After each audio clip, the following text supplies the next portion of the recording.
Hello, this is Reverend Don Lewis coming to you from beautiful Metaverse, and more specifically from beautiful Danville, Illinois, homeland of the Corellian tradition, and welcome to Midday with Reverend Don. Uh, Today is a somewhat cold, rainy day here in Danville, and luckily I am inside and warm, but yeah, it's gray and rainy outside, but it's really still winter, so what are you going to do? Um, and you got to have the rain. I hope you're having a lovely day. As you know, if you follow Midday with Reverend Don, you can type your questions or comments into whatever platform you're watching on, and for the most part, they'll show up here in my chat room. The chat room is on the screen since I have no guest today. And I was going to continue today our conversation from yesterday on the subject of multidimensionality, but I was also going to talk a little bit about the nature of the soul and incarnation relative to multidimensionality. And if you have any questions on this subject, this would be a very good day to ask them. And where shall I start with this? I was talking yesterday about the nature of the soul, and I think I'm going to start there today. And if you remember, I was talking about how, in my opinion, the way that the ancient Egyptians looked at the soul, which is certainly um, not unique to them, although in some aspects it is, but the idea of the soul having multiple components rather than just one single focus, I think is far more accurate than how a lot of people think of the soul. In Egypt, there was the Ba and the Ka and the Ku and the Ren, and these all had different aspects. The Kaibit, and they included, for example, the astral self. Hello to Reverend Mary in the chat room. It's good to see you, Mary. Um, Included the personality that we have in this lifetime, included the higher life force that embodied that personality and many other aspects. And I think that this sort of idea is a better way of understanding the soul. And of course, in Corellianism and much of wider metaphysics, we have a similar concept through the chakras and the planes of existence and the multiple bodies. We have the physical body and the emotional body and the intellectual body. And hello to Renee in the chat room. It's good to see you. The astral body, the solar body, um, the monadic body, and the divine. And when we talk about these, quote, bodies, we're talking about different levels of our being. And the thing about these different levels of the being is that each one of them is more focused than the one before it. Hello to Swag Fan in the chat room. When we look at that list of 7 bodies, the divine level is extremely, and hello to Unique One in the chat room, extremely, how can I put it? Unfocused is not the word that I want, but open. The divine extends to everything, and through that level of our being, we are connected to everything. And if we can raise our consciousness to that level of perception, we experience our connection to everything. If we look all the way down to the lower levels of the physical and the emotional, we find them very involved, very focused in very narrow ways. The physical self is just what it is.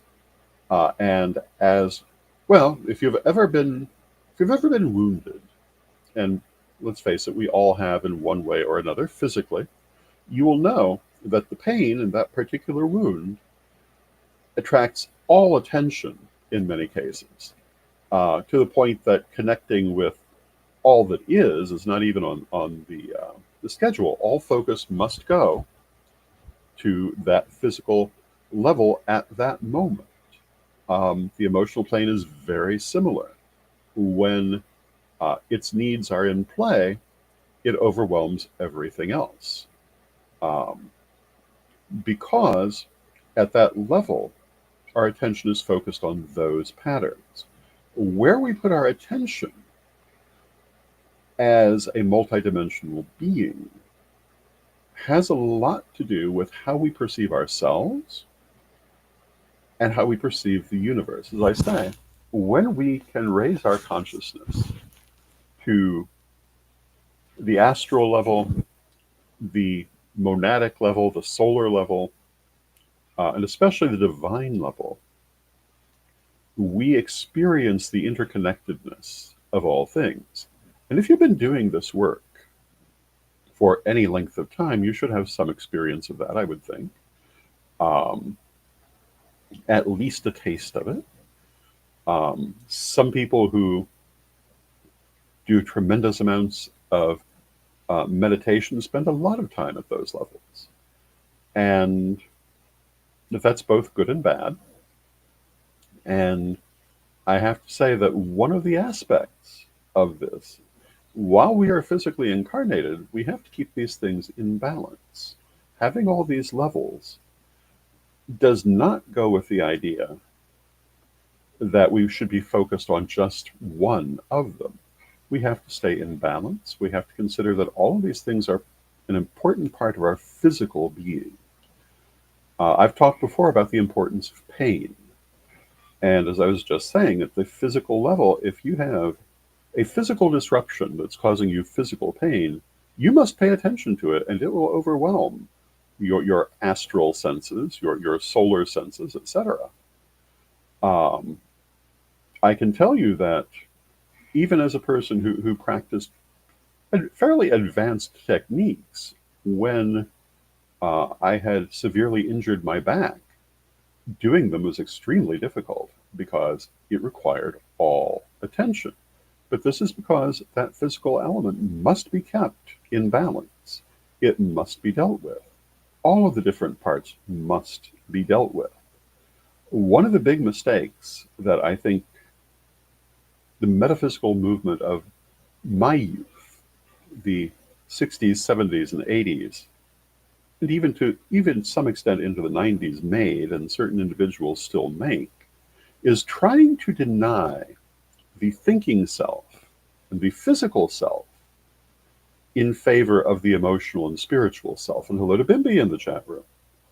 If you're of my vintage, I'm sure you will understand what I'm saying. If you're younger, you may not. But there was a feeling among some of these people that the thinking self, the mental plane, if we want to put it in those terms, was somehow bad. Of course, this is because the previous generation had been overly balanced toward that aspect of themselves. And that baby boom generation was trying desperately to get in touch with their emotional selves, which they'd largely been taught to turn off. So, of course, that was very important. But the ideal should be to bring them into balance, not to go to the opposite extreme. So, as we look at the concept of multidimensionality in terms of our personal structure, our soul and our incarnation, the number one thing I would say to you is to keep it in balance. Don't try to develop just one part of yourself, thinking that this is a good idea. Um, One of the things I often see as I go through social media is a meme talking about people who go straight to love and light without ever doing their shadow work, end up very unbalanced. This is certainly true. Um, it's necessary to do that shadow work, which is, part of everything we're talking about, part of staying balanced. Which of the planes is the shadow in? I would say it's mostly in the astral. Um, but it has aspects in in several planes, I would say. But dealing with it is very important to keeping yourself in balance. And to ignore it is to trip yourself up. Um, just like trying to ignore physical pain will trip you up. Now, of course, there are times that you may find you need to do that, but you can't do it indefinitely. If you, well, let's say you're having a problem with your knee, something a person of my age will find immediately recognizable. Yeah, you may need to grind your way through that on certain days, but you still better have it taken care of because it's only going to get worse if you don't. This is also true spiritually. If you have something in your shadow that needs to be taken care of, you need to take care of it or it will get worse. Um, if you need emotional healing, all of the astral work focused in other areas that you do is not going to help until you've done that healing. You need to heal it.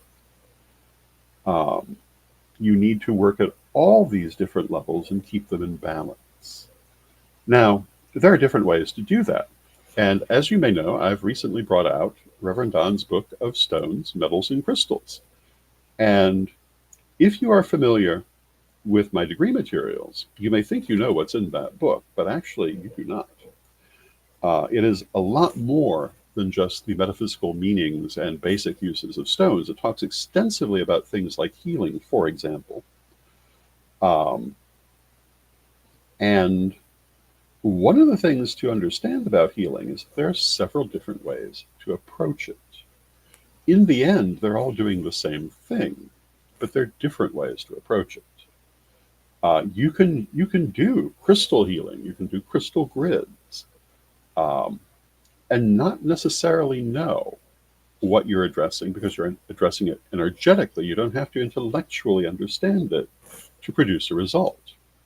Or you can go at it through meditation and address it in an intellectual way and have a result. You can go in through spell work and address it in symbolic ways and have a result. All of these different ways are effective. And in many ways, there are different ways of describing the same thing. For example, I mentioned shadow work. Shadow work, karmic disentanglement, soul retrieval, many kinds of energy work. These are all different terms for how we clear blockages. You can describe it as a blockage, you can describe it as a soul loss, you can describe it as any number of things. But in the end, what you're doing is you're healing and balancing the energy. It doesn't really matter how you approach it, as long as you do it. This comes back to what I was saying yesterday about all, and earlier today, about all those different aspects of the soul, about where our point of consciousness is, that there are always different ways of approaching things. And to truly understand what you're doing metaphysically, you need to understand that while you may find certain things that work best for you and that meet your needs, it's not necessarily going to be true for everyone. And that there are many different ways to approach these things. And Mary Hawk in the chat room says, does conventional therapy help with shadow work? And I would say yes, on occasion it does. I would say it can be a very, very useful way, depending on the particular kind of therapy we're talking about anyway. I think it's a very useful way to approach shadow work. Only one of many, but it can be useful, provided that you're really looking at it and dealing with it. I think that Actually, I think that a lot of the techniques of conventional therapy and traditional or reasonably traditional magic often line up in unexpected ways. But in terms of examining the self and healing the self, I think therapy is a perfectly fine way to go about it, provided that that's what you're actually doing. Now, not all therapy is created equal, just as not all magic is created equal. And hello to Magical Mermaid in the chat room. So you want to make sure that you're actually dealing with the issues. Um,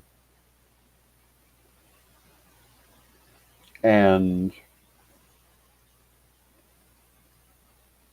I think the best thing to do is to bring every resource together to work on these things. But yes, conventional therapy, in the sense that it's self examination and looking at why you feel certain things, and when you find them to be problems, changing them, is absolutely a kind of shadow work, totally. And in fact, I believe the term shadow and shadow work comes out of Jungian therapy. So very much aligned in that way. Now, on the other hand, I'm not going to say that um, that's an across the board answer either. I don't think any of these things are an across the board answer. I think you have to look for what works for you. And I don't know that one answer is always going to help. Now, Mary says, I found therapy very useful in dealing with childhood trauma and issues from a previous marriage. And I totally agree. I think I easily understand why that would be very helpful, and I would recommend it to people. Um, in the same way that I also recommend doing all of these different magical techniques to help with it. I think that using them all together is beneficial, but the thing is, the most important part is you have to look at it. And that's what therapy is about. Um, However you define it, whether you're talking about your subconscious or your shadow or what have you have to look in it. You have to see what's bothering you, even if you don't know it's bothering you, and then deal with it. Some of that's very hard, no matter what form you're using, but then, that's what life is all about. And, on that subject of why are we here, I'm very much of the point of view that, we're here for a number of reasons, but one of them is I'm going to say self-perfection, but I don't think that's really an ideal term. But Mary says also cord cutting. Yes, cord cutting is very helpful. Cord cutting is another powerful technique. And there are different ways to do that. There are some people who do it very literally in an external way with physical cords. To me, you're looking for the astral cords and cutting them that way.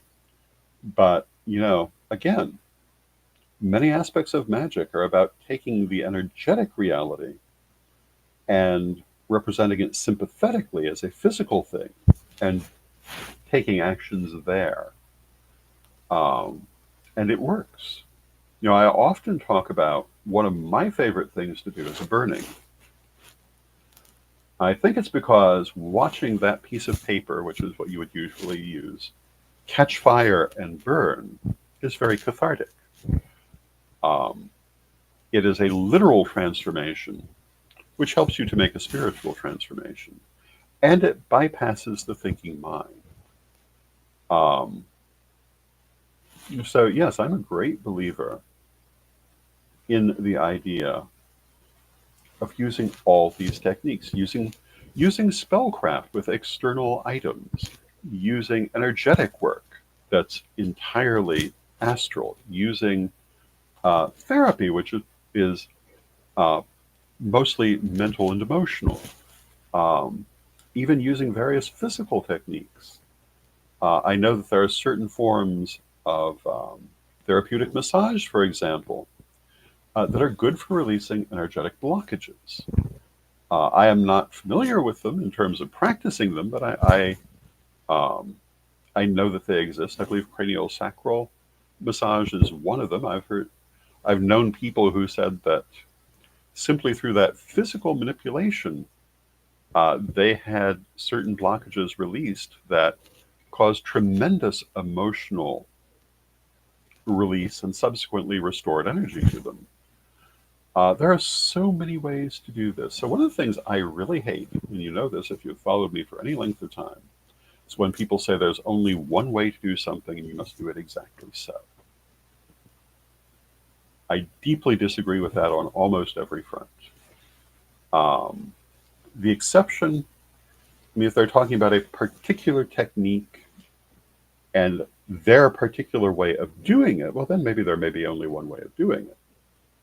Or a particular cultural practice to do it in the traditional way, maybe a particular technique. But to say that nothing else in the world works is simply foolish.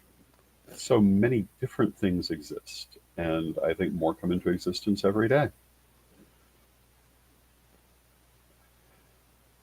Yesterday, we were talking about multidimensionality and crossing from one dimension to another, and also chronomagic, which in its way is heavily multidimensional.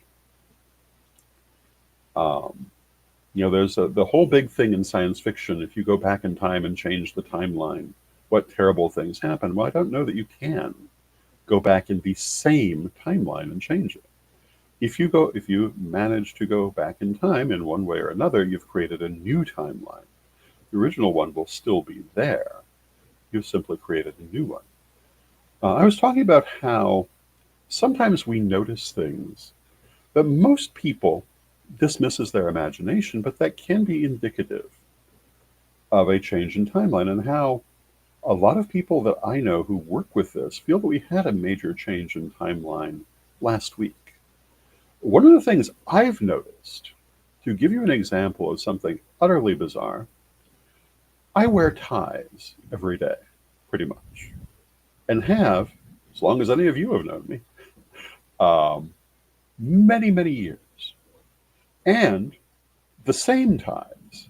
Yes, I do occasionally acquire new ones. I was gifted 2 new ties last week, but most of them I've owned for years and years and years. The one I'm wearing today was a gift from the Reverend Citrine in Australia in 2005, 20 years, no, 2015, 10 years ago.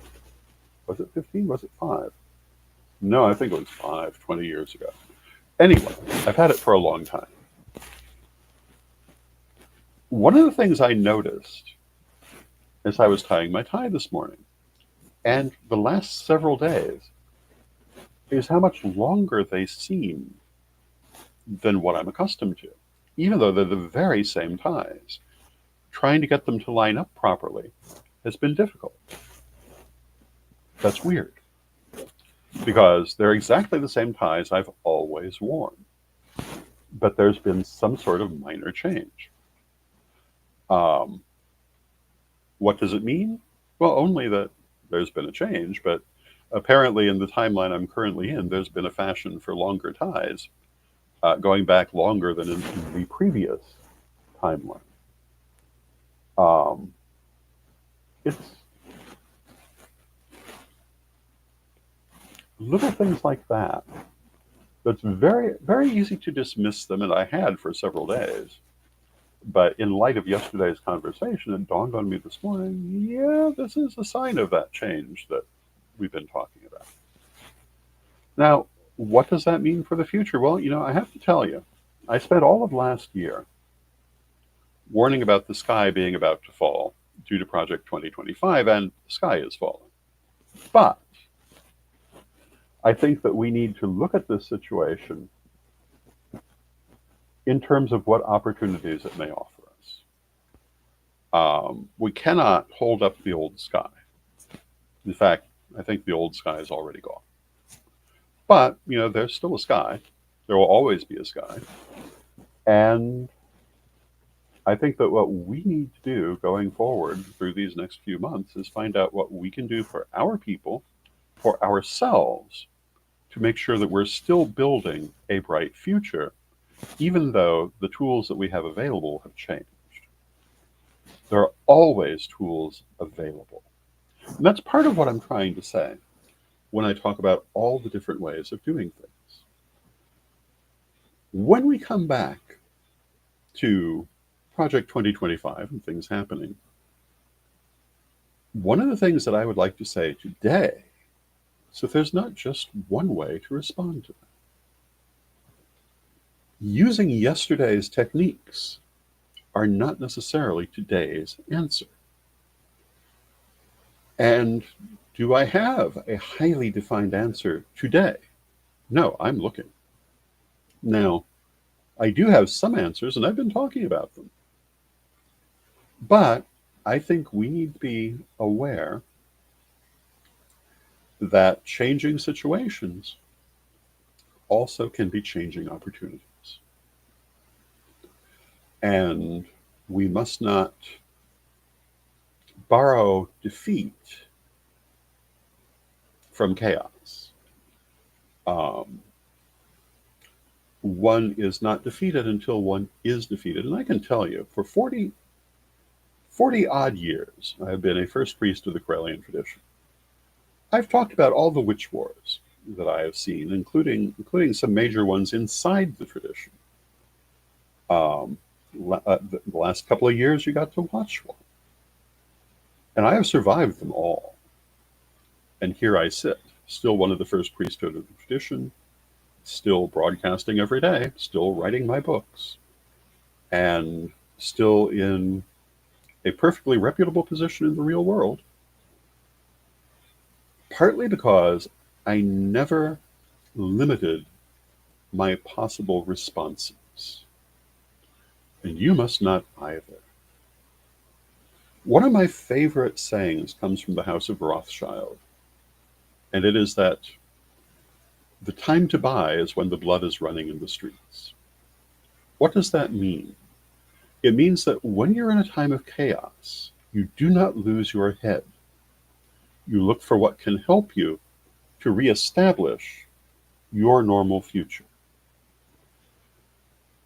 When we think in terms of the sky is falling, people want to run for shelter. That isn't really what we need to be doing. We need to be building our structure for the future. And, I would love to say we should be trying to resurrect the past, but you can never resurrect the past. You can only create the next situation and make it as good as you can. That is what we must be looking at, and we have to realize it's going to take several years, if not a generation, to have some of the good things we formerly enjoyed. We are in a very interesting historical spot. However, many other people have been in that spot, and we can look to their example of how to survive it. If we look to the French Revolution, it was a time of great chaos, and yet there were individuals and communities who thrived and progressed during that period to what for some of them became a greater future. If we look at the fall of the Soviet Union, it was a disaster for a lot of the people of that state, but not for all of them. And some parts of the former Soviet Union went on um, to more prosperous futures and greater freedom. Of course, but what happens to that now is in question, but everything is always changing. If we look at so many different periods in time, when it seemed like everything was ending, different groups were able to pull themselves together and build the infrastructure they needed to prosper and survive. And I think that as a community, now is the time we must be worried about those things. We must be working on those things. And we must have an idea of our future, not our past, in terms of where we're going. And this, of course, is still in progress. It's still in construction. But that's where we are. And going back to my central theme for today, very much like the many dimensions of reality, there are so many different things we could do now. We need to look at all of them. How do we protect the rights of our community, increase the rights of our community, and protect the stability of our community? And the old answers will not necessarily be the new ones, but there are answers, and we must find them. So that's my message for you today. I hope you find it helpful, and now let us take a moment for a message from our sponsors. And the first message from our sponsors is from me, and I am having a special on readings for the next day or so. And that is, I am offering a full hour reading for just $80 as opposed to the normal $100 that I would ask. And if you're interested, please either DM me or email me at donlewishp@aol.com, and we can set one up for you. I find myself a little behind my first of the month bills, and I am attempting to correct that. So if you're interested in the reading, and I hope someone is, contact me that way. I also want to take a moment to advertise the new book, Rev Don's book of stones, metals, and crystals, available at CorellianPublishing.com. And that is available both as a paperback and an ebook. And now, a video word from our sponsor.